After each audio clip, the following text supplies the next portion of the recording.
I personally think that the next major leap, the next 7 years, that 2030 that you just mentioned, it's going to be how things work well together.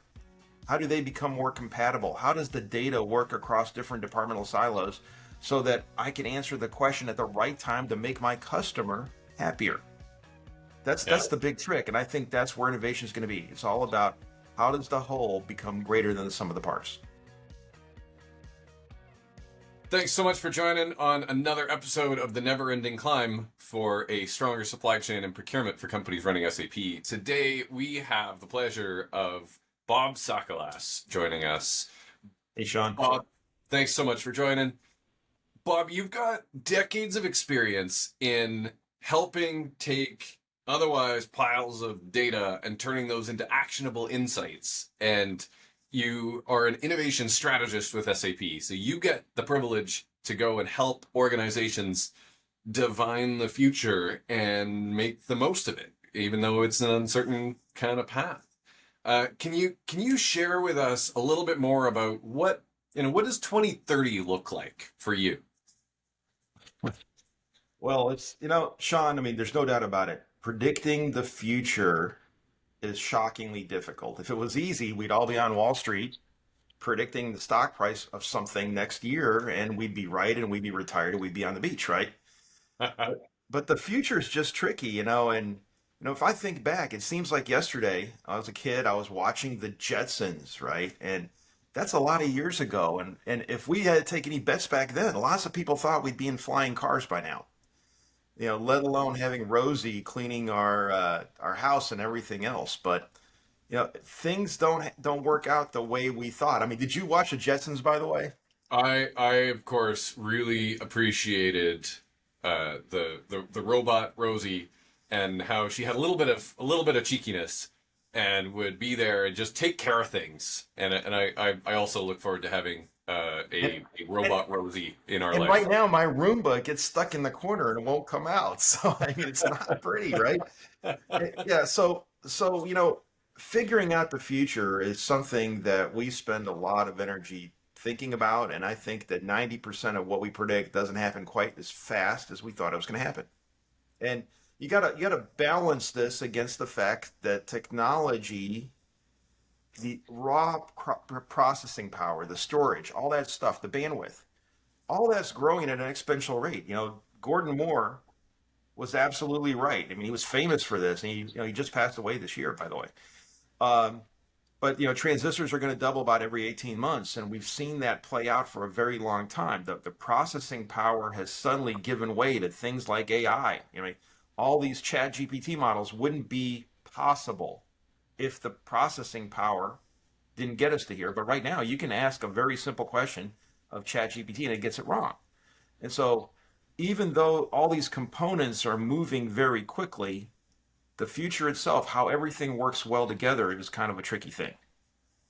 100%. I think the hallucinations are an ongoing struggle for everybody that is working on something in the lab to go and bring GPT powered, LLM powered capability to life. Even just simple things like, hey, tell me about my last invoice, and somehow it can't figure out what the last invoice was, and it gives you inconsistent results.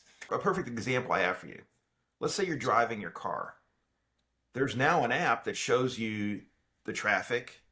You can see a red dot that says I'm about to be late for my dinner. But why does the car not wake up and actually tell me that it kind of has figured out that I'm driving down the interstate, I'm about to hit this red thing, and wake up and say, hey, looks like you're about to hit a traffic jam? I mean, there's a huge gap, even though the technology is already there to show you the red dot. How does Yep. this become part of the business process or the driving process or any process? In your supply chain, for example, if you're shipping something to a customer, but suddenly it gets delayed because of weather in Memphis, how do you get alerted fast enough that you can intercede? You can call that customer, make them a happy customer because you're going above and beyond. The things aren't working well together, even though all the individual components are working pretty well. So, I think that's a big part of the future. From where we started to where we are today, individual applications became a lot better. They became a lot faster. But I personally think that the next major leap, the next 7 years, that 2030 that you just mentioned, it's going to be how things work well together. How do they become more compatible? How does the data work across different departmental silos so that I can answer the question at the right time to make my customer happier? Yeah. That's the big trick, and I think that's where innovation is going to be. It's all about how does the whole become greater than the sum of the parts. Things that come to mind for me are finance teams that have giant webs or maybe nests of spreadsheets that are all linked together and have formula errors hidden here and there that you thought you caught, and then it creeps back in and version control gets tripped up, and how some of those same things become the product of an analysis that happens more automatically across a pile of data. And that starts to reduce or eliminate the need for some of these giant webs or snake's nests of Excel spreadsheets that sometimes power so much of the reporting that teams do. Yes, I want to turn your question around and start asking you a few questions. Love it. So you asked, what does the future look like? And when we took a leap only about 7 years in the future, so we're not even way out in the future, right? But let me ask you this question first. Do you think the future, by the way, when I say the future, this is about enterprise apps, right? Yeah, Uh, do you think that most companies will have a more homogeneous landscape or a more heterogeneous landscape 7 years from now? that's a wonderful question. I would suggest that there's some core structures that will separate folks. When you have a defined structure to your information that lines up with your process, that lines up with, these are things that the ERP system from SAP is in my experience, and I run it as a customer and help others with it, but I see that as a core component to give context and structure to help overlay some of that automation. And so that homogeneousness to me means that you've got some form of consistency that can create a sense of an anchor point across some of those processes. That to me becomes one of those foundational components to build upon. But And then on the outside of those core systems, I think the chances are there's going to be a huge sprawl. I think it's going yeah, to continue to sprawl. There's going to be more and more vendors that sell you a microservice that's not even a full application now. yeah. Here's a vendor that's selling you, I'm only doing zip code cleaning or something. APIs or the little micro applications are really taking off, and they become a best of breed that starts to feed into multiple different solutions, and those are fascinating. The other lens that I really appreciate, and I think you're seeing some of this too, in the way data and analytics and insight turn into something that somebody can action, somebody can do. And we're seeing this with intake management and the work that our team is doing around that, where you take the steps that somebody needed to follow that are buried in a policy somewhere, that are stuck in somebody's desk or somebody's head, and you make those Or in somebody's head who died along the way, right? I mean, right. there's Yes, or they processes people follow that are just nobody knows why we do it this way anymore. It's kind of a crazy situation. absolutely. And so organizations that have gotten so big have this span of control and span of influence and span of insight for individuals that are so tiny. And so when we open that up, we start to create the context that creates the clarity of what happens next. You're trying to execute something, you need something. What's next? And the institutional knowledge that used to be in, Ted and Sally and Sanjeet that needed to go and you needed to talk to them. Well, some of them aren't there anymore. They've retired, they've moved, they've whatever. And this idea that you don't know who to call anymore, and some people feel lost, right? And so you get the emotion of feeling lost and not knowing what's next because you lack the clarity. And this is one of the things that I think is the clarity and the velocity. These are two of my favorite topics because you unlock those when you know what happens next and what needs to happen next, and you get the velocity of it. Man, So you can fly. yeah, so I'm gonna translate your answer to one sentence. The future is going to have core systems that keep us grounded, but the rest of it's going to get more complicated. That's kind of what I heard. Do you I kind think of agree with that? the rest of it, you want to have a core foundation, and then you want to have pieces that can orchestrate and work together to get stuff done. So let me ask you the next question. Ha. Is the future 7 years from now? We're only talking seven. We're not even Yeah. talking 30. Is the future going to be faster or slower? Is competition going to be easier or harder? I mean, what do Oh, you think? way harder. Gets harder every year, Bob. Right. I So this idea of becoming real time or becoming near real time, I think that's probably the better way to put it. yeah. It's an absolute imperative right now. You got a future that's going to be more complicated in a lot of ways. Yep. You've got competition that's going to be stiffer. You're going to have expectations from your customers, from your suppliers, from your partners that are going to be ratcheted up as well. So it's not just serving the customer, it's making sure that you're a good partner to everybody. And Yep. so, I think Gartner gave it a very unfortunate name. They called it composable, right? And something really close between composable and compostable. But um, Yeah, we compost here, Bob. yeah, Uh, nice. Yeah, yeah, yeah. yeah. You're up in Canada. Anyway, Yeah, in Calgary it freezes for part of the year, but that's all good. well, long story short, this idea of composability, I mean, SAP is 100% bought in on it. I think everybody is. The question is, how do you get there? How do you go from a monolith? Let's say you're still running an ECC monolith or maybe multiple instances of that. How do you go from there to this future where people are no longer selling you apps, but they're selling you a microservice that works with your apps through APIs or through enterprise messaging or something like that, right? So the question is, what does that journey look like? And there's customers that have kind of gotten the big aha moment, and there's a bunch of customers that have not. I've seen, there's customers that realize that we're not going to fix anything in source code anymore. We're going to do everything we can to become more modular. So let's say you want to create an extension. Yep. And in your specialist arena, I think, is procurement, right? But you want to add this capability to procurement, and you could do that very close to the source, but then you've got to maintain that code as part of it. It's hard to upgrade, it's hard to do all these things.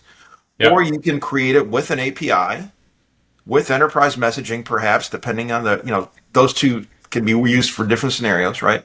Yep. And now it'll go with you into the future. So all of a sudden you're creating this fabric of, well, I'm going to call it application modularity, but I mean I'm sure there's probably an official word for this.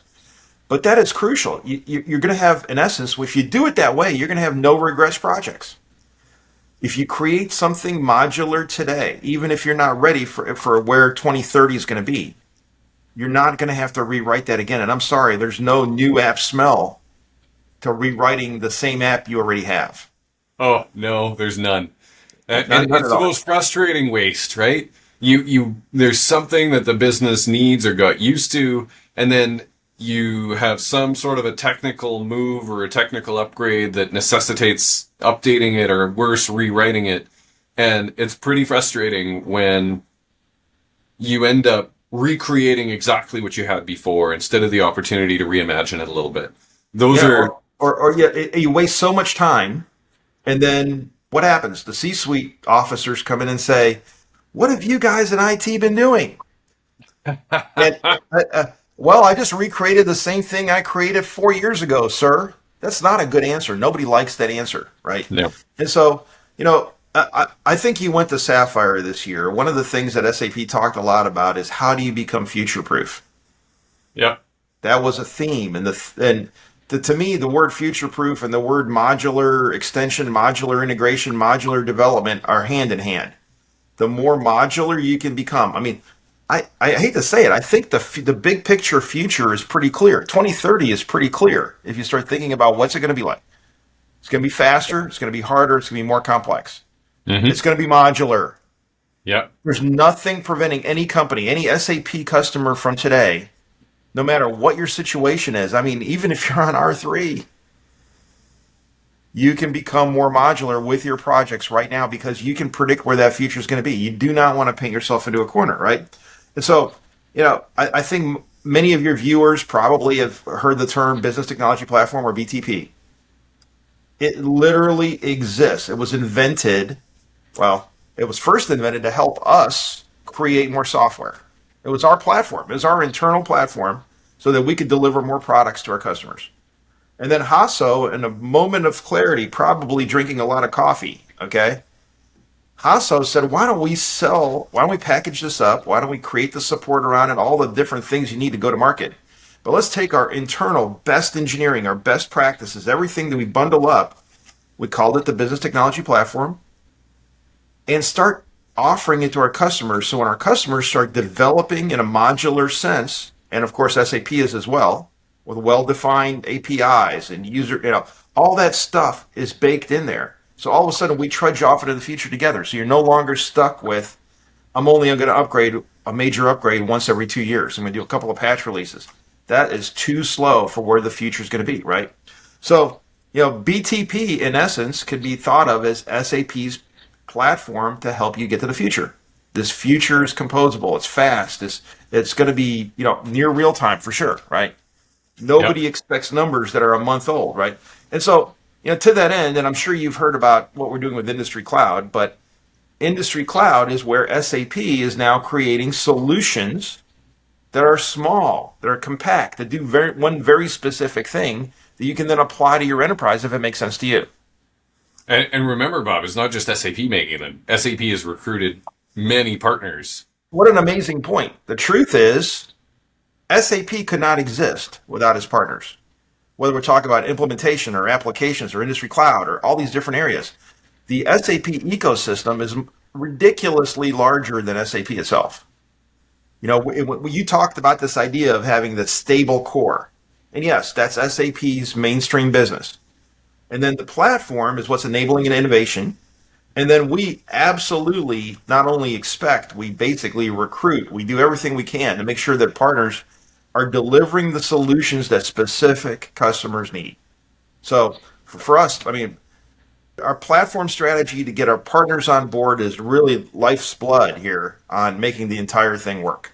One of the things that I like about the modularity and the upgradability and the life cycle, it's mixed up with this, what does keep the core clean mean? It's a bit of a loaded term, and it's easy to buy into here, but stay tuned for an upcoming episode on what does keep the core clean mean, and what does it not mean? Because it does not mean keep the core empty, and that's a critical distinction.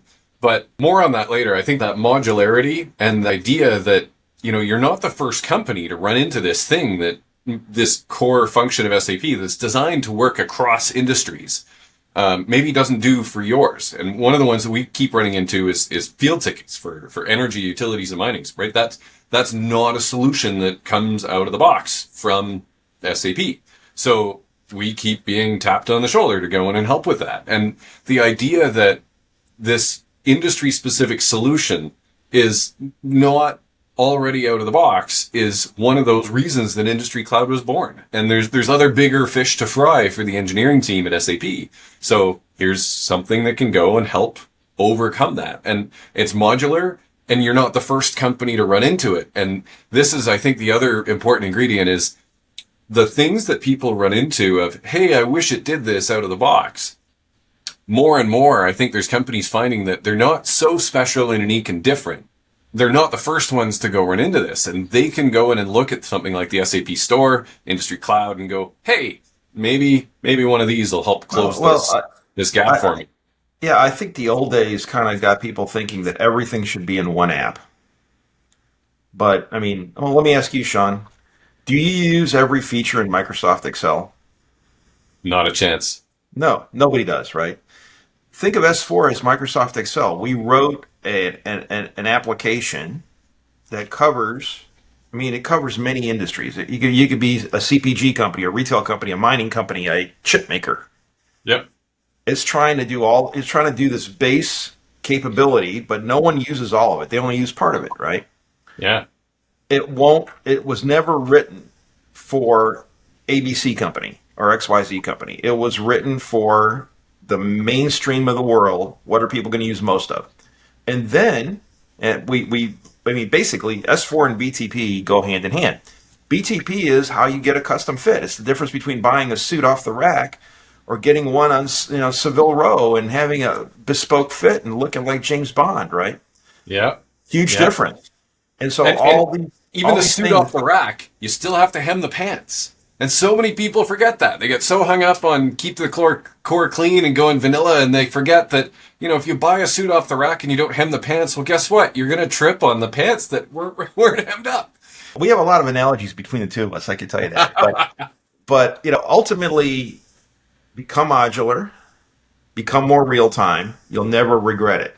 Any Yeah. customization you're looking at, absolutely go out to the SAP store, figure out partners that have done it before, even if it's not on the SAP store, because you're not the only customer in this industry that has struggled through this problem ever. Yeah. It's very rare the circumstance that you've got to write something completely from scratch. And now, I don't know if you've done many work zone projects, but work zone Oh, yeah. is kind of an interesting thing too, because it's very low code, no code. It's creating a pane of glass for your users where they can see live data from other underlying applications. So you're taking the goodness from these underlying applications and delivering it so they're very efficient at their job. So there's a lot of things that can be done. And I think your audience probably knows that we purchased a low code, no code company called AppGyver. But Yep. now we're taking the cool stuff out of what AppGyver offers and making it part of workflow, making it part of work zone. We got lots of names, but the whole point is we're making low code, no code a reality within all kinds of things. So now it's not just your hardcore IT guys that can deliver solutions. It's everybody working together, the business users too. And I think that's probably one of the ingredients is, if you rewind 20 years ago, finding somebody that understood IT systems and data and so on was relatively unique. It was not even necessarily something that was considered cool. The .com thing was still kind of something for those tech guys. And if you fast forward at this point, people that have grown up with an iPhone in their hand or an iPad in their lap are hitting the workforce, and their expectations of a user experience, of speed and ease of use, are in line with what they've grown up with. And that, right? This has trained everybody. This has reset expectations. Yeah. Right now, your CEO doesn't understand why she can't see her numbers right now on her iPhone without training. She doesn't want training, Yeah. right? Because she probably has an Aura ring, and she's got more data on her than she does on her company in some cases. So this kind of idea, that is see not a expectation. recipe. That's not a recipe for a promotion. I can tell you that right now. So, if you want to be a hero, figure out a way to make your company more modular, quicker, more consumer grade, more real time. You're going to get there a long way. So, Yeah. let me go full circle to what you asked. What does 2030 look like? 2030 is going to be a time where you can switch out specific things that are working in your business for other small components that make it better. Fine tuning is going to become a much easier thing to do. The expectations from your customers are going to be that I have real time data. I know where my shipment is. We see this in play right now with Amazon delivering to our houses, right? I can Yeah. tell you that, my new iPhone case is 17 miles away at this moment in time. And they'll take a picture when they deliver it to my front door, right? That's going to be the expectation in every industry. I've talked to some utility companies, for example, and they're wiring up the electricity to a new hospital. People want, let's call it the Domino's pizza tracker, but they want to know where their project is at any given time, right? And so Yeah. the way you get to the future is you start one project at a time, evaluating, is this something that we're going to regret writing and have to rewrite, or are we going to create it in a modular extension kind of way so that it is now available whenever we change out other software, right? That's the whole idea. We can change out components and be a composable, real time, quick moving, competing enterprise that probably is, taking market share from everybody else, to tell you the truth, right? And that's the goal fundamentally. I see that taking share by being faster, by being more responsive. And I think, to the ring comment, there's still folks that are looking for the one ring to rule them all, and one vendor supplies it all. And I still have never met a vendor that supplies it all. And there's still sometimes an expectation from customers that, well, we bought SAP, I expect it to do everything. And I think there's a rationalization of that starting to enter the equation. Some folks have always got that it's designed to do 80%, and then there's options and modular little components that you can stack on top to fill in that next bit. I love the way the modularity, the pre-built extensions, the pre-built microservices and APIs are coming together. And I love when folks can look at that through the lens of, I don't have just one solution that does everything for procurement. I don't have one solution that does everything for X. It's a combination of things. Even talking to a customer yesterday, they were looking for ways to deal with some really big organizations and some small organizations and some ones in the middle. And guess what? All three actually need three different ways of interacting. One of them is, well, you're going to get what you get and you better adapt to whatever they send you. And one of them is willing to work with you. And one of them, you can probably dictate somewhat how they're going to work with you. But there's always a bigger fish. And So I have one last question for you. I'm not yeah. sure how I managed to turn around this interview where I'm asking you questions. Um, this is about the future. Yeah. 2030, remember? That's our target. Yeah. Do you, Hoverboards. They're do a few do years you, late, but it's okay. do you think enterprise systems are going to be all in the cloud, mostly in the cloud, less than 50% in the cloud, or still mostly on-prem by 2030?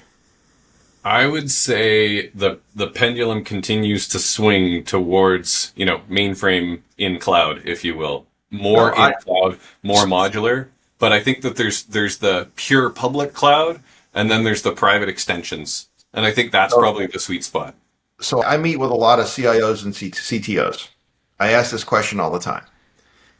I have yet to find one that says that they're going to be less than 80% in the cloud by 2030. So let me kind of finish it this way. Clean core, the words clean core equate to taking advantage of the best of cloud computing. If you implement a clean core or close to a clean core, you're going to get all the amazing benefits of cloud, which includes knowing what the budget's going to be. I mean, we're sick and tired of spending 80% of our budget just keeping the lights on, right? Yeah. You're going to be able to progress quickly. The pace of change is going to be completely different if you're modular, if you can take advantage of every upgrade that comes along, right? The idea that you can have like Rise, for example, defines a perfect landscape that we've worked out across thousands of customers. So you're no longer an ERP of one where you've assembled your own mess and now you have to support all that technical debt, right?